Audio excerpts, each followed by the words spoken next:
இங்கே பாண்டியனுங்கிறவங்களும் கோமதிங்கிறவங்களும் பேசிகிட்டு இருக்காங்க. அப்போ பார்த்து செந்தில்ங்கிறவங்க மீனாவை கூப்பிட்டுட்டு வராங்க. மீனாவை கூப்பிட்டு வந்துட்டு பாண்டியனுங்கிறவங்க முகத்தை கூட பார்த்து பேசாமல், நாங்கள் மீனாவுக்கு கோட்டர்ஸில் இடம் கொடுத்துருக்காங்க, அதனால் நானும் மீனாவும் அங்கே போய் தங்க போகிறோம் அப்படின்னு சொல்லி சொல்கிறாங்க. அதை கேட்டோன்னே கோமதிங்கிறவங்களுக்கும் ஷாக்காக இருக்குது, என்கிறவங்களுக்கும் ரொம்ப ஷாக்காக இருக்குது. மற்றவங்களுக்கும் என்ன அண்ணன் இப்படி தனியாக போகிறேன்னு சொல்கிறாங்க அப்படின்னு சொல்லி எல்லோரும் பார்த்துக்கிட்டு இருக்காங்க. அப்போது கோமதிங்கிறவங்க சொல்கிறாங்க, என்னடா தனியாக போகிறேன்னு சொல்கிற, ஏன் ஒன்றா இருக்கிறதுல என்னாச்சு, என்ன நாங்கள் ஏதாட்டும் பண்ணோமா அப்படின்னு சொல்லி சொல்லிட்டோங்க. அப்படிலாம் ஒன்றும் இல்லை, எவ்வளோ நாள் தான் எல்லோரும் ஒன்றாவே இருக்கிறது, எங்களுக்கு மீனாவுக்கு கோட்டர்ஸ் கொடுத்துருக்காங்க, நாங்கள் அங்கே போய் நானும் அவளும் தங்க போகிறோம் அப்படின்னு சொல்லி சொல்கிறாங்க. எல்லா டைமே இவங்ககிட்டே கையேந்திக்கிட்டு இவங்ககிட்டே இருக்க முடியுமா?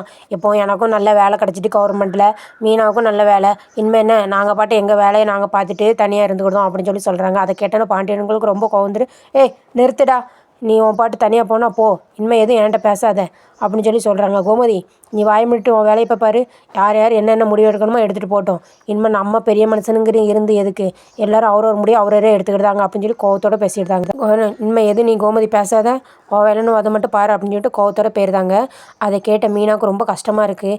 எங்கள் மாமா நம்ம மேலே தான் கோவப்பட்டுறாங்களோ, நம்ம தான் சொல்லி இவங்க இப்படி சொல்லுதாங்கன்னு நினச்சிட்டாங்கன்னு சொல்லிட்டு அவங்களுக்கு மனசு ரொம்ப குற்ற உணர்ச்சியாக இருக்குது. அதனால் நம்ம எப்படியாட்டும் மாமாட்ட தனியாக பேசி மீட் பண்ணி பேசணும் அப்படின்னு சொல்லி நினைக்காங்க. அப்போ மீனாங்கிறவங்க பஸ் ஸ்டாண்டில் வெயிட் பண்ணிக்கிட்டு இருக்காங்க. அப்போ பார்த்து பாண்டியனுங்கிறவங்க வந்துக்கிட்டு இருக்காங்க. ஏம்மா ஏம்மா என்ன மீனா இங்கே இருக்க அப்படின்னு சொல்லி சொல்கிறேன். மீனா நீ இன்னும் வேலைக்கு போகலையா அப்படின்னு சொல்லி சொல்கிறாங்க. இல்லைம்மா, நான் உங்களை பார்க்கறதுக்கு தான் வெயிட் பண்ணிகிட்டு இருக்கேன் அப்படின்னு சொல்லுவாங்க. ஏம்மா அதை வீட்டில் இருந்தம்மா அப்போ கூட அப்பவும் பேசுகிறாங்கம்மா அப்படின்னு சொல்லுவாங்க. இல்லைம்மா, நான் உங்கள்கிட்ட தனியாக பேசணும்னு நினச்சேன். என்னம்மா சொல்லுமா அப்படிங்க.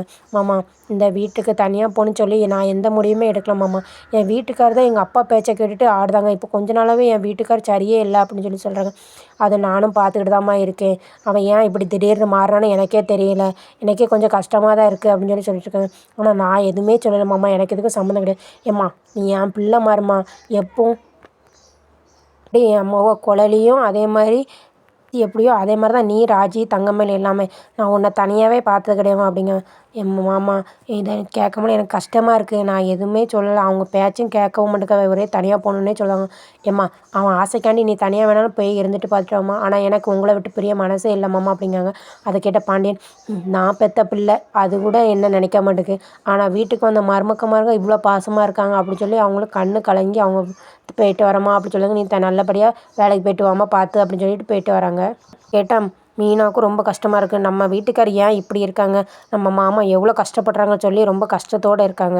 அதோடு விடாமல் மீனா ஆஃபீஸ் போயிட்டு வந்த உடனே செந்தில்ங்கிறவங்க சொல்கிறேன், தனியாக போகணுன்னு சொன்னோம்ல என்னாச்சு, போகும் பரப்படும் அப்படின்னு சொல்லி சொல்கிறாங்க. என்னங்க ஏங்க இப்படி பண்ணுறேன், நான் பேசுகிறத கேட்டு நீ வரதா இருந்தா வா, இல்லைன்னா இங்கே இரு அப்படின்னு சொல்லி கோவத்தோடு பேசுகிறாங்க. அதனால் மீனா என்ன பண்ணேன்னு தெரியாமல் தடுமாறி நிற்காங்க. பக்கத்தில் கதிரும் ராஜியும் நல்லா சந்தோஷமாக வண்டி ஓட்டிட்டு போயிட்டுருக்காங்க. அது ட்ரைவ் பண்ணுறது ராஜிங்கிறவங்க. அப்போ போயிட்டுருக்கும்போது திடீர்னு ஒரு ஆளை இடித்து தள்ளிடுறாங்க. அப்போ இவங்க ஓடி வெளியில் பார்க்குறாங்க. ஆனால் அதை பார்க்கும்போது அது குமாரை பார்த்தோன்னா, குமாரி ஏன்டா கண்ணு தெரியலையா அப்படிங்க. ஆனால் கதிரை பார்த்தோன்னா அப்படியே ஷாக்காகி அப்படியே மெல்ல நிற்காங்க பேசாமல். ராஜிங்கிறவங்க வெளியில் அண்ணா என்னாச்சுன்னா அப்படின்னு சொல்லி தூக்கி விடுதாங்க. நீ தான் வண்டி ஓட்டுறியா, இது உங்கள் வண்டியா, நீ எல்லாம் வண்டி ஓட்டலாம் கற்றுக்கிட்டியா, சரிம்மா அப்படிங்க. என்ன உனக்கு எதுவும் அடிப்படலாம், எனக்குலாம் ஒன்றும் ஆகலாமா, நீ கவலைப்படாதம்மா அப்படிங்கங்க. இல்லை நான் வேணா வண்டி தூக்கி விடட்டா அப்படின்னு சொல்லி கதிர் போகிறாங்க. இல்லை நான் வேண்டாம், நானே தூக்கிட்டு போகிறேன் அப்படின்னு சொல்லிட்டு போகிறாங்க. ஆனால் பரவாயில்ல, கதிருங்கிறவங்க நம்ம தங்கச்சி நல்லாவே பார்த்துக்கிட்டாங்க, நம்ம தான் இவ்வளோ நாள் தெரியாமல் சண்டை போட்டுட்டு இருந்திருக்கோம் சொல்லி அவங்களும் சந்தோஷமாக போகிறாங்க. பரவாயில்ல, நம்ம தங்கச்சியை நம்ம பார்த்து கட்டி கொடுத்தா கூட இவ்வளோ நல்ல இடத்துல கட்டி கொடுத்துருக்க மாட்டோம் அப்படின்னு சொல்லி நினச்சிட்டு போயிட்டுருக்காங்க. பார்க்கும் கைஸ் அடுத்து என்ன நடக்குன்னு.